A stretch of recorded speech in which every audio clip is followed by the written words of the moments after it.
What's going on, Halo fans? Luke the Notable here. Today we're going to be talking about why I solo queue all the time. A lot of people join me a lot of times and ask why I'm not on the mic, I'm not talking to you guys when I'm playing some games, and that's because I like to solo queue a lot, and I'm going to explain why in this video. So, we're playing some solo queue Team Arena. I've been solo queuing. I think if I win this game, I'm Diamond 4, which I would say is pretty good considering the fact that I started, I think, Diamond 1. So, why I solo queue is solo queue gives me a lot of inspiration for videos. If you guys haven't already noticed, a lot of my videos are kind of, made in the sense that they're made for people that don't necessarily have access to a full party of friends that are really good at the game and want to get better and are trying to play competitive.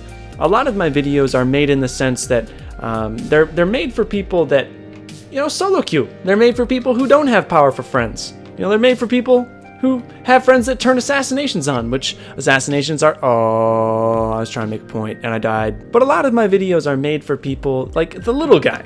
They're made for people who don't necessarily have access to everything that I might have access to. If I wanted to get on a pretty good team, I'm sure I could put my name out there and people would come and join a team that I was on. But I find that I make videos better when I put myself in the shoes of the people that I'm making videos for, and that's why I solo queue all the time. A lot of times it makes me look kind of bad because I end up playing pretty bad games sometimes, and I'm okay with that. It's almost like research for me. It's almost like going in and trying to get research on what to make a good video on, and I think that's why I make some of the most easy to understand videos, because I've lived a lot of the stuff that I talk about in my videos that I do tips on. Recently I've been solo queuing a lot of Team Arena, a lot of Slayer solo queuing as well, and I've learned a lot of things about my own gameplay and about myself as a Halo player that have really helped and inspired a lot of my videos that I've done lately.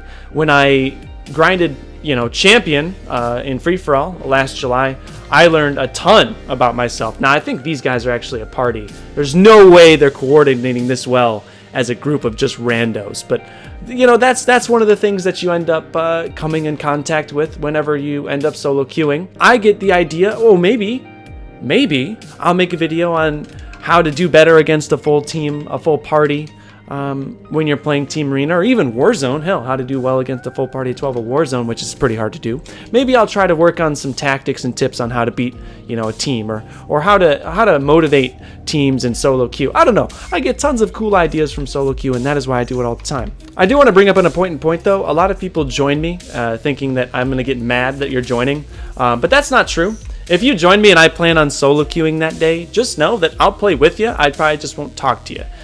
Because when I get into that sense of playing with a really good team and communicating, I do enjoy that. But I also, that was a crazy nade. I can't believe that hit me in the face. But when I get in a mood where I'm playing a lot of games where I'm communicating, I feel like I can't bring anything back to the table as far as YouTube goes to my subscribers and the people that count on me to bring them things that make them a little bit better at the game. So I truly kind of suffer for you guys. I put myself through some of the worst experience that some people would never touch with a 6-foot pole, like solo queuing Team Arena, and I try to come out on the other end with some tactics that maybe you guys can learn from, some experiences that maybe you guys can learn from, and that's why I like to solo queue primarily. Not only that, but I think as far as a Halo player, I think solo queuing is one of the best things you can do to kind of learn a lot about the game that you're playing. I think that going in and trying to kind of understand how to make the game work as just one solo player translates really well to playing with a team and communicating. I'm not getting any callouts right now. No one's talking in this game. And then when you put me in a game of people that are calling out, and I have an extra set of eyes essentially on the battlefield, I'm a god. I wouldn't say I'm a god, but I'm much better. I play at a much higher level when I have people communicating around me. And yes, that's pretty much everybody, but me to a more extent, because I do solo queue so much, and I think solo queue is one of the best ways to practice. Solo queuing in Team Arena has taught me a lot about my movement. It's taught me a lot about how I play and my behaviors of how I play. A ton of things that I've learned in solo queuing Team Arena. And then going back and watching my gameplay, teaches me even more.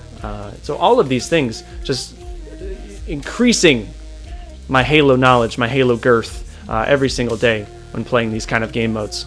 Yeah, there's no way these guys are solo. If they're solo, this is like the stars are aligning for these guys right now, because this is, you never see. I've never had this experience where someone is they're just communicating. Either the stars are aligning or these guys are a party, because they're playing so well together. This doesn't happen. Maybe the stars are aligning, but this just doesn't happen. A lot of people get mad at solo queuing because they lose all the time. And if you're someone that gets mad at solo queuing because you lose all the time, embrace it. Embrace the hardships. I think a lot of people think, oh, I don't want to solo queue because I don't want to lose all the time. Losing is part of life, man.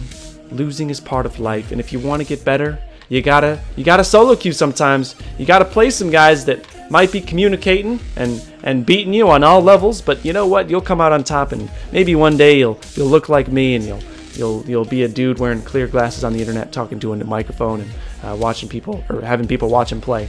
I don't know what I was trying to say with that last point. But basically, solo queue is one of the, in my opinion, the best ways to get better in the game. If you're someone that doesn't have regular access to a full party to play with. Of course, if you have a team that you regularly play with them. Practice with them, because that's, your team. But if you're someone that doesn't normally have access to that, then just solo queue. It'll teach you so much. Now, maybe we just got beat real bad because this guy went 8-15, because it was actually a pretty close game. I think we got, yeah. I went 11-10. I thought I played pretty well. I had a KPA of 3.3. And that was with live commentary, being pretty distracted. I think probably would have done better if I wasn't talking to you guys. But anyway, guys, thank you for watching. I hope you enjoyed this video. Please comment down below with any suggestions or anything. I like reading comments. I say this in every video, and it might get old, but it is like my favorite part about YouTube. Seriously. The comments. It's the best part. You get to interact with your fans. So go down there, because I want to hear from you guys. I do. So thank you all for watching again. Please stay notable. I'll see you in the next video.